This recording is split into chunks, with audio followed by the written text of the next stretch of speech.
తింటారు.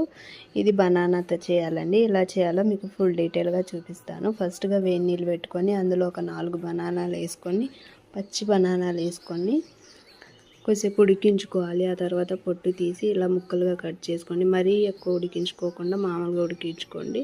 ఆ తర్వాత కట్ చేసుకున్న ముక్కల్ని డీప్ ఫ్రై చేసుకోండి. ఒక 2 నిమిషాలు డీప్ ఫ్రై చేసుకొని బయటికి తీసుకొని ఇట్లా ఒక గ్లాస్తోని ఒత్తుకొని ఇలా షేప్ వచ్చేలాగా చేసుకొని అన్నిటిని అలా చేసుకొని ఆ తర్వాత అదే ఆయిల్లో మరొక 5 నిమిషాలు డీప్ ఫ్రై చేసుకోండి. కలర్ చేంజ్ అయ్యేంత వరకు డీప్ ఫ్రై చేసుకొని ఇలా గోల్డెన్ కలర్ వచ్చిన తర్వాత తీసేయండి.